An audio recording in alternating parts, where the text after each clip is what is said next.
There are more ugly echoes from the New York Times decision to hire Sarah Jeong, the young Asian American writer who the paper stood by, even though she had a long history of absolutely racist tweets against white men, white people, hashtag cancel white people. She called white men dogs and BS and all kinds of curse words. And the paper had argued, and Sarah Jeong had argued, that she'd made a mistake. She regretted it, that she, as a young Asian American, had been the target of a lot of online hate, and that she had slipped into the practice of adopting those despicable techniques by imitating those who were going after him. And there were a couple of examples of how she had been abused. And I had a little bit of sympathy for that. I mean, I hated these tweets. I thought they were despicable. But I could see, I didn't like the fact that an online mob was after her, because we've seen this so often where either the left or the right, depending on the target, tries to get someone fired. But man, my view has evolved on this now as more and more tweets have been unearthed from the newest New York Times editorial writer. First, she went after law enforcement with F the police and cops are a-holes. So now this is no longer just sort of singling out white people and what she originally claimed was satire, but certainly looked a lot more serious than that. Now, you know, is the New York Times comfortable with, you know, F the police? Really? Seriously? And a whole new batch, and this was pointed out by the Washington Times, about the President of the United States. Can't be shocked about that. Trump is Hitler, says Sarah Jeong. Trump equals Hitler. Trump is basically Hitler. You noticing a theme here? Was Hitler as rapey as Donald Trump? I was equating Trump to Hitler before it was cool.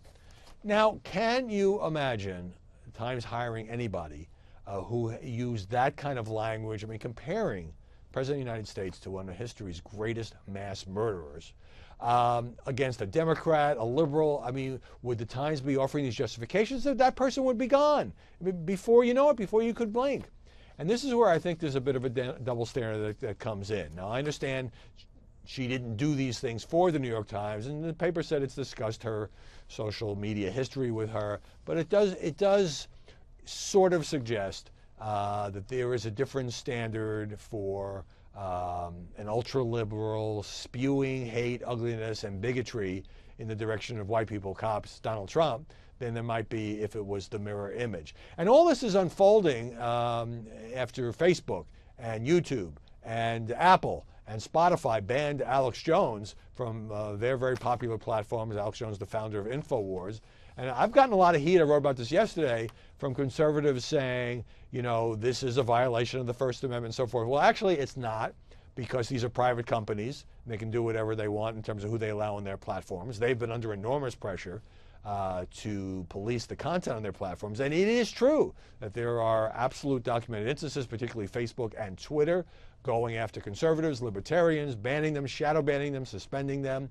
Facebook and Twitter have acknowledged this. They say they're trying to do better. But I think it would be a mistake to say, you know, that Alex Jones is being kicked off because his views are too conservative. It's because he peddles conspiracy theories like the Newtown, Connecticut school massacre never happened. There's litigation on that. Like the Pizzagate conspiracy, you know, child sex trafficking ring tied to Democrats here at a pizza place in Washington, never happened. He ended up apologizing for that one. That's the reason he was banned. We can debate whether or not that was a good idea, but he still, you know, he can still have his online show and reach lots of people. Obviously, his reach will be curtailed if he can't get on these popular platforms. But when you compare that to the New York Times, which did unhire somebody just a few months ago, Quinn Norton, whose history of tweets went after gays, it just makes you wonder. I don't like the online mob mentality, but I sure don't like the ugliness and bigotry that some people feel comfortable spewing, and then they get rewarded with prestigious jobs.